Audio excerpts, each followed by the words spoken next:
Hi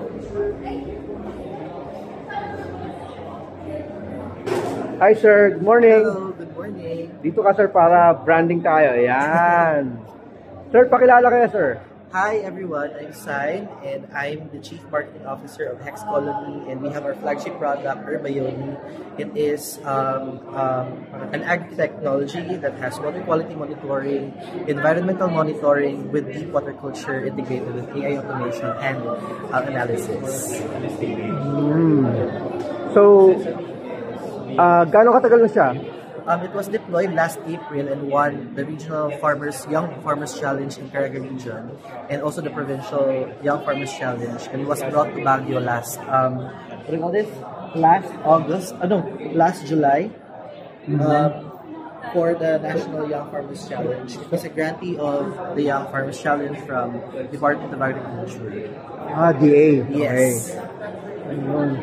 So, right now, ano pinaka-challenge ninyo? As of now, the main challenge is sourcing the materials from China, because of course the materials are costly. So we're looking for partners and investors where we can, of course, get funding. But secondly, farmers or farm operators that are willing for their farmers to where we can deploy the devices that we do have. But specifically, our target is to launch the devices rather on January towards our farms. We now have 3 partner farms that we're looking for more so that we can expand our, of course, market sizing and market validation. Sige, ulitin natin. In layman's term, ano yung actually magagawa ng Herbione? Okay, very simply, yung nagagawa ng Herbione is precision farming. So if you're targeting for 100 crops after 1 month or after 30 days, then basically it's possible. And with the AI, automated na kasi. So all the information that are collected from the sensors are now submitted to AI. Now AI processes those information. After that, AI creates a decision. So basically, when AI thinks na your plant needs water, so parang binibigyan niya. Your plant needs more nutrients, binibigyan niya more nutrients. So after that, it maintains of course the health of the plants kasi controlled yung environment niya with the environmental monitoring sensors. And of course, controlled yung water quality kasi we have the water quality monitoring sensors. With all of that in combination, you get a precise farming produce. Because now, you get the app. And the app also has it provides offline communication. So it texts you na, hey, Sign, your plant was already watered. Your plant already got the nutrients. So pinaka-brain ninyo is yung AI? Yes, the AI automation. Yung AI, sarili yung develop ito? Or yes, sir.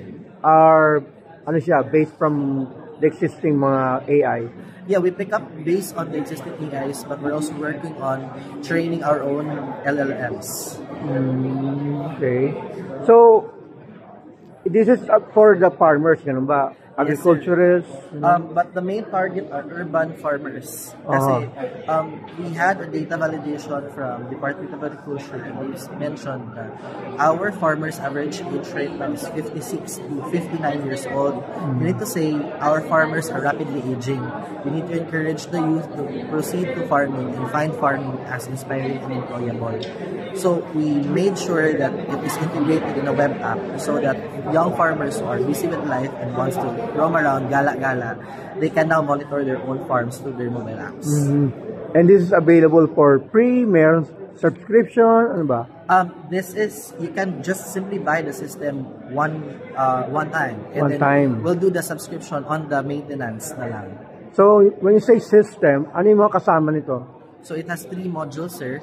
It has a water quality monitoring system, environmental monitoring system, and a deep water culture system, which is yung stackable na parang for hydroponics. So hydroponics pala. Okay. Yes, sir. Kaya may mga lettuce dyan. But this time it's stackable. Nice.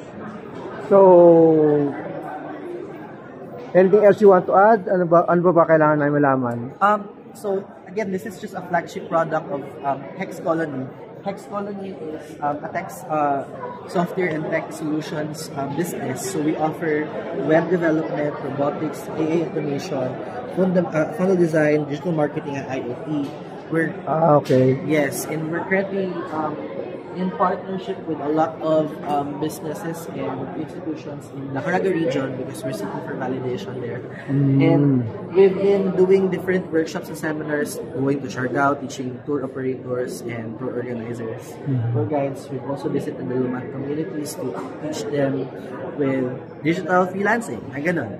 And a lot more. So that's what we do with Hex Colony, and we're launching more products soon. So Urbayoni is just one. It's just one of the products of Hex Colony. Yun. Okay. Pero right now, here in this, the Philippine Startup Week, ito yung pinaka ano nyo. Yes, we want to highlight the Urbayoni, and we want people to know that there's available options for urban farming, and to, of course, encouraging them. So how can they contact you when they want more information? Yes, they can just simply contact or reach out our website, that's hexcolony.com, and we also have our Facebook page, that's Hex Colony, other platforms as well, LinkedIn and IG, that's Hex Colony. And you can scan the QR code. Thank you. Alright, thank you so much, sir.